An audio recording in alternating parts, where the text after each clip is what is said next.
हर emotion करो celebrate एकदम Lallan top style में। आ गए हैं लल्लन टॉप स्टिकर्स जो आपको मिलेंगे बॉबल के कीबोर्ड पर। ऐसे स्टिकर्स के लिए डाउनलोड करें बॉबल कीबोर्ड। डाउनलोड लिंक पाएं डिस्क्रिप्शन में। क्या आप कल्पना कर सकते हैं एक अपराधी देश के किसी बड़े नेता से करोड़ों की ठगी कर जाए, किसी राज्य के मुख्यमंत्री का पोता बनकर लोगों को चूना लगाए, मशहूर एक्ट्रेसेस को फंसाए और सबसे बड़ी बात कि वो अपराधी जेल में बैठकर 200 करोड़ रुपए की ठगी एक बड़े व्यापारी के घर से कर जाए। कल्पना से परे हैं ये कहानियां और किरदार भी, पर सत्य हैं। नाम सुकेश चंद्रशेखर। हो सकता है कि आपने ये नाम ना सुना हो, लेकिन तमिलनाडु, केरल, आंध्र प्रदेश से लेकर देश की राजधानी दिल्ली तक सुरक्षा और जांच एजेंसियों के कान खड़े कर चुका है नाम। कानूनी भाषा में उसे फ्रॉड कहा जा रहा है और खबरों की दुनिया में कॉन मैन या ठग। इतना परिचय काफी नहीं तो अब कुछ तस्वीरों पर नजर डालिए जो बीते दिनों खूब वायरल थी। बॉलीवुड की मशहूर एक्ट्रेस जैकलीन फर्नांडिस के साथ नजर आ रहा यह शख्स है सुकेश चंद्रशेखर। दर्शक जानते हैं चंद्रशेखर से जुड़े मामलों में जैकलीन भी ईडी के रडार पर हैं। एक मामले में आरोपी भी बनाया गया। जांच आगे बढ़ी तो उन पर ठगी के पैसे से महंगे गिफ्ट लेने का आरोप पत्र तैयार हुआ। 200 करोड़ रुपए की जालसाजी के मामले में आज जैकलीन को पूछताछ के लिए दिल्ली बुलाया गया। दिल्ली पुलिस की आर्थिक अपराध शाखा, अंग्रेजी में कहें तो इकोनॉमिक ऑफेंस विंग यानी EOW ने उन्हें पूछताछ के लिए बुलाया। घंटों पूछताछ की। ये तस्वीरें उसी वक्त की हैं जब वो पूछताछ के लिए दफ्तर जा रही थी।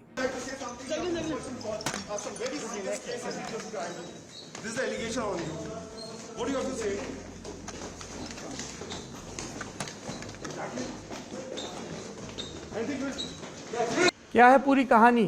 कैसे एक बड़ी एक्ट्रेस पर गिरफ्तारी की तलवार लटक रही है? कैसे सुकेश चंद्रशेखर नाम के महाठग ने लोगों को करोड़ों का चूना लगाया? विस्तार पर आए उससे पहले आज के घटनाक्रम को बता देते हैं जिसकी वजह से हमने इसे आज बड़ी खबर बनाया। सुकेश फिलहाल दिल्ली की जेल में बंद है। जैकलीन को आज उसके सामने बिठाकर पूछताछ के लिए बुलाया गया था।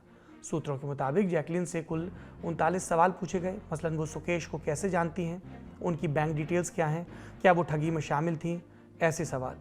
आज तक से जुड़े संवाददाता तंसीम हैदर की रिपोर्ट के मुताबिक जैकलीन ने बताया कि सुकेश से उनकी पहली बार बात फरवरी 2021 में व्हाट्सएप कॉल के जरिए हुई। अप्रैल 2021 से दोनों की बातचीत रोजाना होने लगी। क्या जैकलीन ने सुकेश चंद्रशेखर से कोई गिफ्ट लिया? इस पर जैकलीन ने जवाब दिया कि उन्होंने सुकेश से कई गिफ्ट लिए। इसमें mini Cooper car, limited edition perfume से लेकर महंगे जूते, डायमंड ईयररिंग्स और ब्रेसलेट जैसे गिफ्ट शामिल हैं।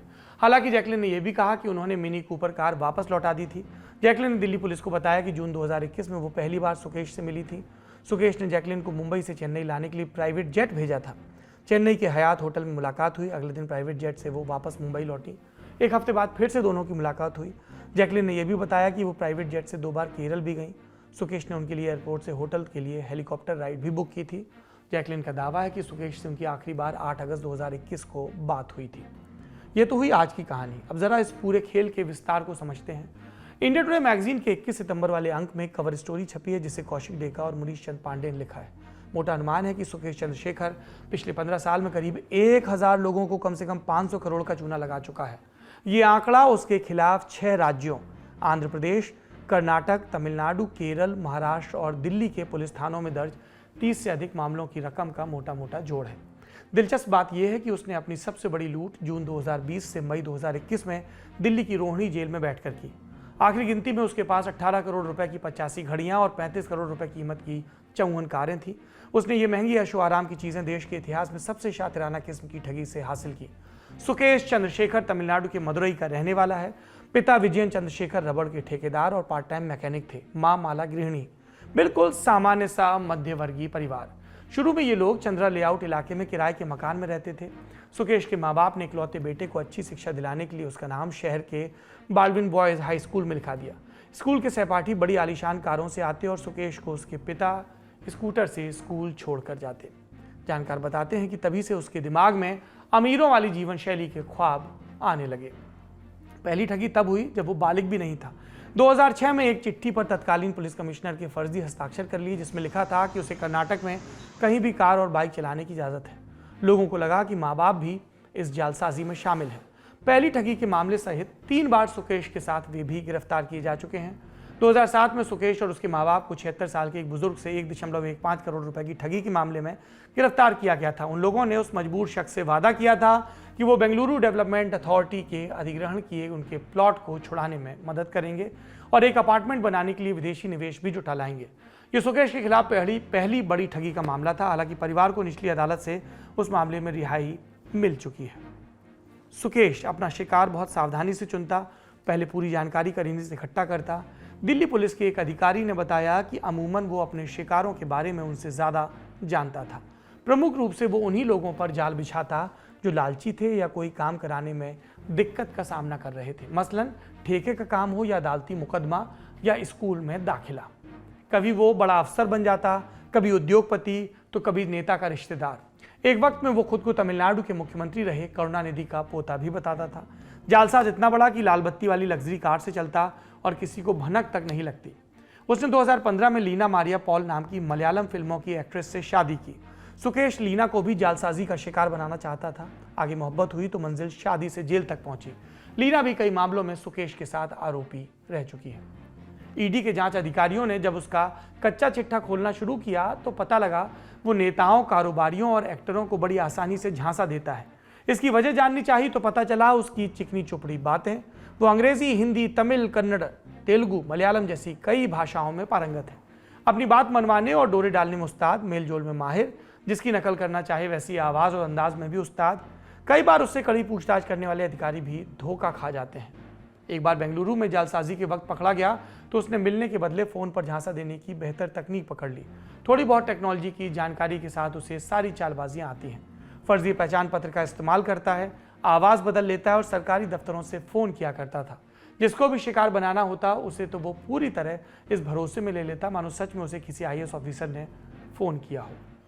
सुकेश और उसकी पत्नी लीना ने 2013 में अपना पहला बड़ा हाथ तब मारा जब दोनों ने चेन्नई में कैनरा बैंक से 12 करोड़ रुपए की हेराफेरी की। तब सुकेश ने फ्यूचर टेक्निक्स नाम की एक नैपकिन वेंडिंग मशीन फर्म चलाने वाले कारोबारी दंपत्ति M बालसुब्रमण्यम और चित्रा से संपर्क किया। उनको अपना परिचय कर्नाटका के एक वरिष्ठ IAS अधिकारी जय कुमार के तौर पर दिया।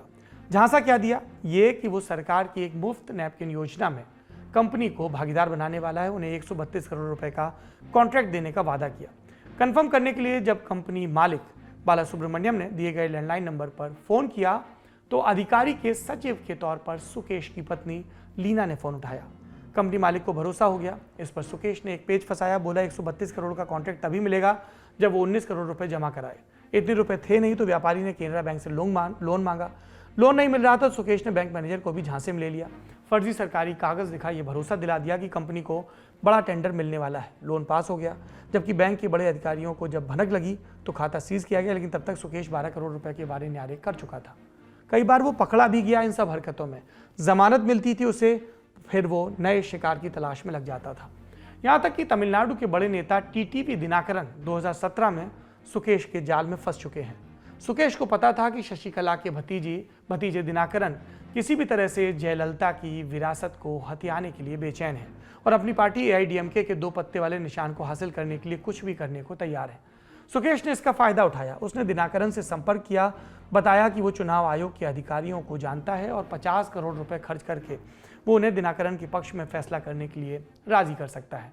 बाद में दिल्ली के एक होटल में चुनाव आयोग के कुछ अधिकारियों को रिश्वत देने की कोशिश करते हुए सुकेश को दिल्ली पुलिस ने गिरफ्तार किया। हालांकि दिनाकरन ने सभी आरोपों से इनकार किया था। अगर सुकेश के कारनामों की लिस्ट बनेगी तो ये सारे उसके लिए छोटे मोटे कारनामे हैं। जी, अब तक आपने जो सुने वो सब छोटे हैं। असली खेल उसने दिल्ली की रोहिणी जेल में रहकर किया। इसके बाद उसने जैकलिन फर्नांडिस की भी जालसाजी केस में इस एंट्री होती है। चुनाव आयोग के अधिकारियों को रिश्वत देने के मामले में सुकेश जेल में बंद था। तभी उसे पता चला कि उद्योगपति शिविंदर मोहन सिंह भी उसी जेल में बंद है, जो दवाइयों की कंपनी रेलिगेयर एंड रेनबैक्सी और फोर्टिस हॉस्पिटल चेन के वाइस चेयरमैन रहे हैं। शिविंदर और उनके भाई मलविंदर को 2019 में आर्थिक धोखाधड़ी के मामले में दिल्ली पुलिस ने गिरफ्तार किया। मामले में ईडी भी जांच कर रही है। यहीं पर सुकेश को अपना अगला शिकार मिल गया। पहले तो उसने शिविंदर सिंह के बारे में पूरी जानकारी जुटाई, फिर उनकी पत्नी अदिति सिंह को ठगने का पूरा प्लान बनाया। सबसे पहले उसने जेल अधिकारियों को रिश्वत देकर मोबाइल और इंटरनेट का जुगाड़ किया। इसके बाद सुकेश ने 15 जून 2020 को अदिति के सेल फोन पर कॉल किया। हालांकि स्मार्टफोन में इजरायली सिम कार्ड था। सुकेश ने एक स्पूफिंग ऐप का इस्तेमाल किया जिससे अदिति के फोन पर फ्लैश होने वाला नंबर केंद्रीय गृह मंत्रालय का दिख रहा था। अब ठगी का तरीका देखिए। वो अदिति से केंद्रीय कानून सचिव अनूप कपूर के तौर पर अपना परिचय करता है। अदिति से कहता है कि वह प्रधानमंत्री कार्यालय के निर्देश पर फोन कर रहा है। स्वास्थ्य सेवा में शिविंदर की विशेषज्ञता को देखते हुए सरकार उन्हें कोविड पर एक उच्च समिति में शामिल करना चाहती है और इसीलिए जेल में बंद व्यवसायी को जल्द से जल्द जमानत दिलाने में मदद करना चाहती है। सुकेश ने दिन में इसके बाद फिर अदिति को फोन किया। इस बार उसने अपना परिचय एक नए नाम पर दिया, अभिनव के रूप में। कहा कि मैं अनूप कुमार का अवर सचिव हूं और उनके परिवार की मदद की सरकार की मंशा को फिर दोहराया भी। फोन पर 2-3 बार बात करने के बाद अभिनव बने सुकेश ने अदिति से पार्टी फंड में 20 करोड़ रुपए का योगदान करने को कहा। अदिति पति को छुड़ाने के लिए झांसे में फंस गई। भुगतान 2 किश्तों में किया गया। पहला 1 करोड़ रुपए हांगकांग से और 19 करोड़ रुपए दिल्ली में नकद दिए गए, जिसे सुकेश के 2 साथियों ने लिया। इसके बाद सुकेश और पैसे मांगने लगा। वो शिविंदर और उनके बच्चों के बारे में बहुत सी सटीक व्यक्तिगत जानकारियों के बारे में भी बताने लगा। इससे अदिति को डर लगने लगा कि वो वास्तव में उनके पति और बच्चों को नुकसान पहुंचा सकता है। उसने अदिति को इतना डरा दिया कि पति और बच्चों से इसकी चर्चा किए बिना पैसे के जुगाड़ में लग गई। गहने बेचे, दोस्तों परिवार वालों से उधार लिया, निवेश समेत सारी संपत्ति को दांव पर लगा दिया। इसके बाद हुआ ये कि अदिति ने 2020 के मई से 2021 के बीच सुकेश को 40 ट्रांजैक्शन में 200 करोड़ रुपए का भुगतान किया। इतने ट्रांजैक्शन पर ईडी को शक हुआ। चूंकि अदिति के पति और फोर्टिस के वाइस चेयरमैन रहे शिविंदर तो पहले से ईडी की रडार पर थे, तो जांच शुरू हुई और मामला खुला। इसी मामले की जांच के दौरान कानूनी एजेंसियों को महंगे तोहफे देने के शौक के बारे में जानकारी मिली जो दंग करने वाली थी। सुकेश का ये शौक था। केस में ईडी की तरफ से फाइल चार्जशीट के मुताबिक सुकेश ने फरवरी 2021 और अगस्त 2021 के बीच एक्ट्रेस जैकलीन फर्नांडिस और उनके परिवार को दिए तोहफों पर 7 करोड़ रुपए खर्च किए। दोनों की कुछ अंतरंग तस्वीरों के आधार पर एजेंसी का मानना है कि उनके बीच रोमांटिक रिश्ते थे। हालांकि जैकलीन ने इससे इनकार किया है। फिलवक्त जैकलीन इस केस में ईडी और दिल्ली पुलिस की रडार पर है। आरोप है कि उन्हें जालसाजी के बारे में पता लगने के बाद उन्होंने महंगे तोहफे लिए। जैकलीन का पक्ष कहता है कि उन्हें जालसाजी के बारे में पता ही नहीं था। फिलहाल जांच जारी है। एक और बात, जैकलीन नहीं, उसने कई दूसरी एक्ट्रेसेस को भी फंसाने की सुकेश ने कोशिश की। लिस्ट में नाम किन किन एक्ट्रेसेस के हैं? नोरा फतेही, जानवी कपूर, सारा अली खान और भूमि पेडनेकर। लेकिन उन्होंने तोहफे लेने से मना कर दिया, इसलिए बच गई ये सारी एक्ट्रेस। लल्लन टॉप का सबसे ठस, ठेठ और ठसकदार बेबी आ गया है लल्लन टॉप का पॉडकास्ट जिसका नाम है बाजा और ये बजेगा सिर्फ लल्लन टॉप ऐप पर।